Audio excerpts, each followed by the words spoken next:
همینطور که داشتم PCB فلایت کنترلم رو طراحی می‌کردم، یه سوال توی سرم هی تکرار می‌شد. ارزش ساخت فلایت کنترل مگه چقدره؟ قیمتش فلایت کنترل مگه چقدره؟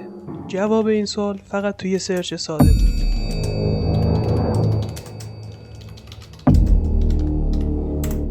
که از بین این همه محصول ناموجود فکر می‌کنم جوابمو پیدا کردم. ارزش ساخت داره، اما قیمت فلایت کنترل مگه چقدره؟ تازه این یکی از ساده ترین فلایت کنترلایی که میتونیم بخریم. از اون لحظه به بعد ذهنم، جسمم و روحم درگیر یه چالش ناخواسته بود. یه چالش که خودم هم نمیدونستم چیه. فقط میدونستم که از این داستان میتونم یه ویدیوی خوب بسازم.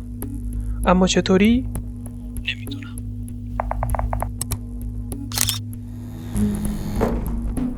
گفتم شاید بتونم با خوندن کتاب ذهنم رو آروم کنم و با ذهن آروم تصمیم بگیرم.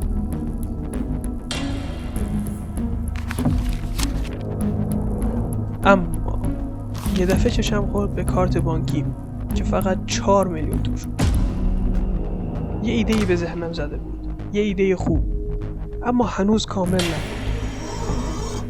پس ایده هامو نوشتم، فکر کردم، نوشتم و دوباره فکر کردم و بازم نوشتم تا اینکه اون چیزی که میخواستم رو پیدا کردم.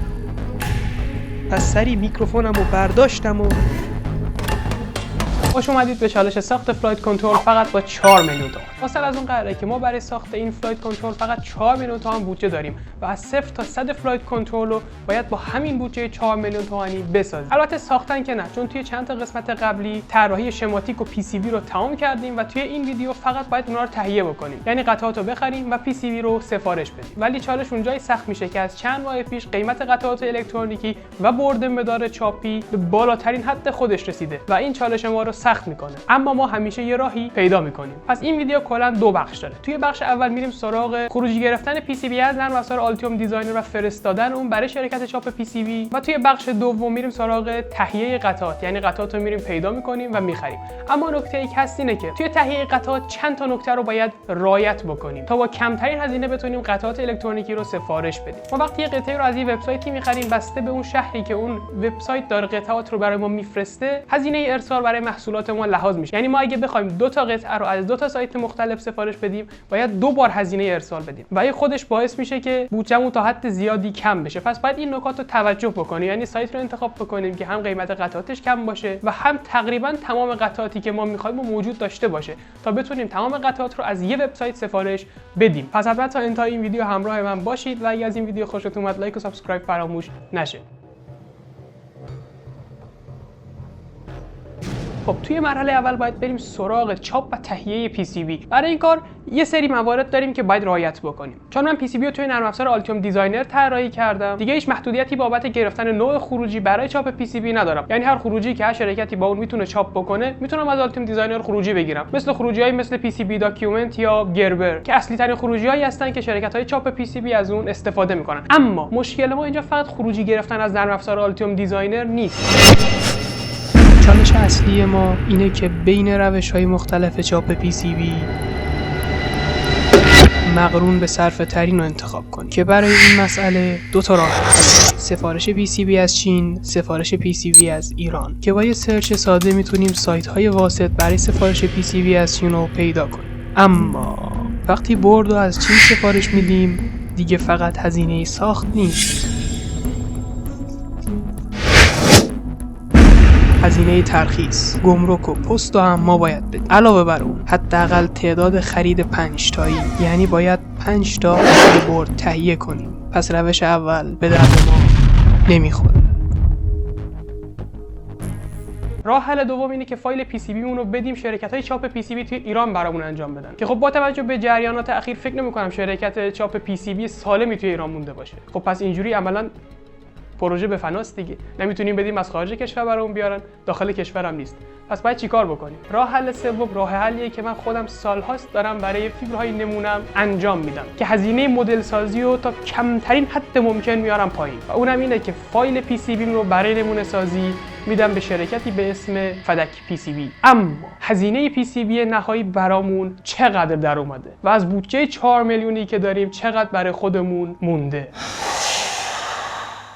تنها راه ارتباطی با این شرکت از طریق لینک کانال ایتایی بود که توی سایت گذاشته بودن که با توجه به قیمتا چاپ فیبر متالیزه 2 رو به ازای هر سانتی متر مربع 6000 تومان بود. اما برای سفارش های زیر 5 سانتی متر مربع همون 5 سانتی متر مربع محاسب میشد که سایز کلی فیبر ما 9 سانت در 4 سانت یا به عبارتی 36 سانتی متر مربع بود که همون 50 سانتی متر مربع محاسب میشد که به عبارتی میشه 300,000 تومان.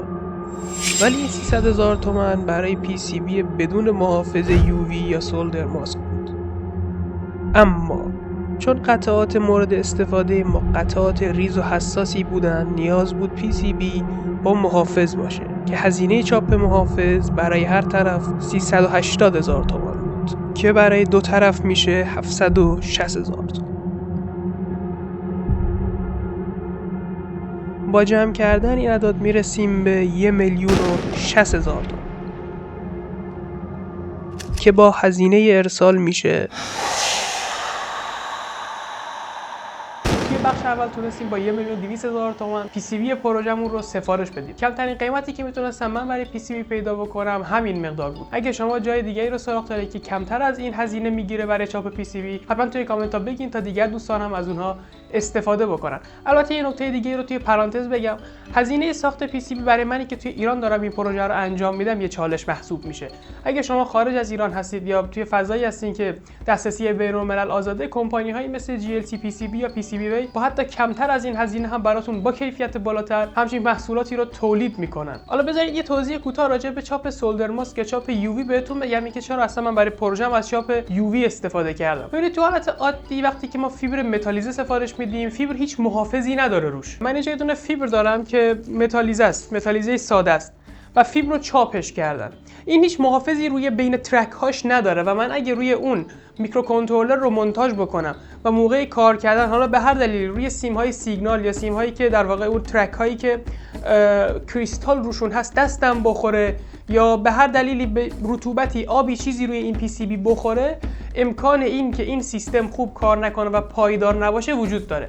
هرچند ما داریم برد نمونه تولید میکنیم، اما دقت کار باید توی اولویت باشه، اینکه دیتای درست رو بتونیم از سنسورها دریافت بکنیم و عملگرهامون رو با اون کنترل بکنیم. به همین علت من دیگه ریسک این که در واقع ارزونتر در بیاد یه PCB متالیزه ساده سفارش بدم رو انجام ندادم. این فیبرای متالیزه خوبن برای پروژه هایی که ساده ترن و دیگه سیگنال حساس یا سیگنال کلاک نداریم توشون. اما توی پروژه‌ای که داریم از سنسورهایی مثل BMP 180 یا سنسورهای IMU استفاده می‌کنیم، این نکته حساسه که فیبرمون هم کیفیت خوبی داشته باشه و به همین علت من توی برد نمونه‌ای که سفارش دادم دو طرف رو چاپ UV زدم، ولی فعلا چاپ راهنما یا اون حالت سفیدی که می‌بینید نزدم. برای دوستانی که نمیدونن چاپ UV یا سولدر ماسک چیه، سولدر ماسک همچین رنگ‌های سبزیه که شما روی بردهای الکترونیکی اکثرا مشاهده می‌کنید. رنگ سبز ارزون ترین و پر استفاده ترین رنگه که بین بردها استفاده میکنن و منم فیبر رو در واقع با همین رنگ سبز سفارش دادم که یه لایه محافظ روی این فیبر میکشن تا اگه دستی یا نمیدونم قطره آبی چیزی روی این PCB افتاد، این PCB دچار مشکل نشه و مدار بدون نویز بتونه کار بکنه. ولی ما فقط تا الان تونستیم یکی از بخش‌های پروژمون رو جلو ببریم و بخش اصلی یعنی سفارش قطعات باقی مونده. اینکه تمام قطعات مربوط به این پروژه رو سفارش بدیم و مهمتر از اون اینکه با مبلغ باقی مونده که 2,790,000 تومان باید بقیه قطعات سفارش بدیم. بریم ببینیم میتونیم با 2,790,000 تومان هم میکروکنترلر هم IMU و همه قطعات جانبی این پروژه رو بخریم یا نه. توی این بخش میریم سراغ تهیه قطعات و باید قطعات مورد نیاز برای این پروژمون رو سفارش بدیم. اما نکته‌ای که وجود داره اینه که ساختار کلی هزینه ما رو توی این پروژه میکروکنترلر و سنسورهای IMU تشکیل میدن. یعنی گرونترین قطعاتی که توی این پروژه ازشون استفاده میکنیم یکی میکروکنترلرمونه که مگا 128 SMD از سری AU و سنسور IMU مون که متشکل از BMP 180، سنسور MPU 6050 و HMC 5883L اگه اشتباه نکنم هست ترکیب این سه تا سنسور رو ما باید تهیه بکنیم به همراه میکروکنترلر و عموم ساختار هزینه رو همین قسمت تشکیل میده. یعنی ما چند تا قطعه اصلی داریم مثل مبدل USB TTL، میکروکنترلر و IMU. این سه تا بخش ساختار عمده هزینه قطعات ما رو تشکیل میدن. دیگه قطعاتی مثل رگولاتورها یا ترانزیستورها یا خازن و مقاومتایی که توی این پروژه استفاده میشه هزینه ساختار هزینه چندانی ندارن که بخواد قابل بحث باشه و فقط پیدا کردن این سه بخش برامون مهمه. توی این ویدیو من اون سه بخش رو کامل تهیه میکنم و قیمت نهایی رو با هم دیگه میبینیم. اما دوباره این ویدیو نمیتونه معیار کلی برای هزینه کلی قطعات باشه. چرا؟ چون ممکنه چند روز بعد که PCB رسید یه سری از قطعات خطای مونتاژی داشته باشن، خراب باشن یا نمیدونم مشکل طراحی وجود داشته باشه و درست کار نکنن و نیاز باشه که دوباره قطعات رو تهیه بکنیم. پس اینجا فعلا به صورت علل حساب یه سری از قطعات کلی که ساختار عمده قیمتی ما رو توی قسمت قطعات الکترونیکی تشکیل میدن رو سفارش میدیم و ما بقیه خرده‌ریز کاریا میمونه توی کار به اصطلاح. یعنی توی کار مشخص میشه که بخوایم چه قطعاتی رو دوباره سفارش بدیم یا چه قطعاتی رو اصلا استفاده نمیخوایم بکنیم. در ضمن یه سری قطعات رو اینجا مثل ماژول ها و قطعات رگولاتورها و کریستال ها رو دارم که در واقع اینا رو هم لحاظ میکنم قیمتشون رو، ولی اینا رو دارم دیگه، نیاز به سفارش مجدد نیست. اما برای قسمت اصلی من اینجا اجازه بدین نیازه که شماتیک رو حتما پرینت بکنیم. به این صورت من اینجا پرینت کردم شماتیک رو، همونطور که می‌بینید روی برگه آسه که هم بتونم بررسی بکنم هم بتونم لیست قطعات موجود رو از داخل این شماتیک استخراج بکنم. چون وقتی که شماتیک رو پرینت می‌کنین راحت‌تر می‌تونید بنویسین، علامت بزنین و این داستانا تا اینکه بخواید از روی کامپیوتر نگاه بکنید. من از روی این تمام قطعات رو به همراه ابعادشون نوشتم و میخوام که سفارش بدم و این رو به شما هم نشون میدم که میکروکنترلرها و قسمت IMU کلا حدودی هزینه‌اش چقدر شده. و نکته ای که هست اینه که تمام فایل های این پروژه همونطور که گفتم اوپن سورس و توی ویدیوی بعدی که شروع کردیم به ساختن و قسمت های اصلی رو مونتاژ کردیم و دیدیم که اوکی کار میکنه، فایل ها رو توی کانال تلگرام و کانال گیت هاب منتشر میکنم. آدرس کانال تلگرام توی دیسکریپشن همین ویدیو هست. یه نکته دیگه ای هم که باید به اون اشاره بکنم، تمام سایت ها و تمام منابعی که توی این ویدیو از اون استفاده کردیم لینکشون توی دیسکریپشن هست و شما میتونید از اون استفاده بکنید برای پروژه خودتون. من توی این بخش سعی میکنم که اون سه تا قطعه اصلی رو برای پروژه‌ام ساختار قیمتیشون رو ببینم و بعد برم سراغ قطعات کوچیک‌تر. برای این کار باید ببینم که اول خودم چه قطعاتی رو دارم که نیاز نباشه دوباره اینا رو سفارش بدم. برای مرتب کردن لیست قطعات از روی شماتیک اسم قطعات مورد نیاز و تعدادشون رو می‌نویسم. حالا باید ببینم کدوم قطعه مرتبط با پروژه رو دارم و کدوم قطعه رو باید سفارش بدم.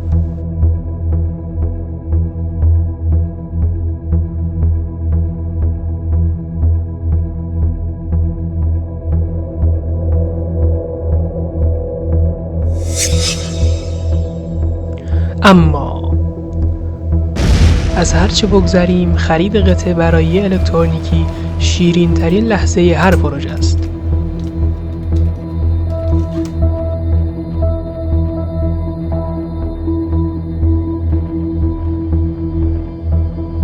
ولی وقتی قیمت ها رو میبینیم دیگه از اون شیرینی میافته.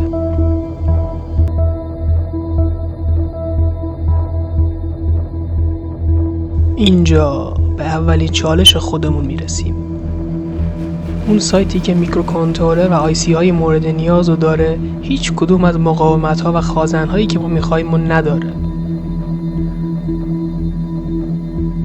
تصمیم گرفتم قطعات رو به دو پارت تبدیل کنم. توی بخش اول میکروکنترلر و آیسی های مورد نیاز رو بخرم و توی بخش دوم مقاومت ها و خازن های مورد نیاز رو. که میکروکنترلر و آیسی های مورد نیاز این پروژه جمعاً با 780,000 تومان تهیه شد و از بودجه کلیمون 2 میلیون تومان باقی موند. حالا ما موندیم و 2 میلیون و قطعاتی که بیشترش رو سفارش دادیم.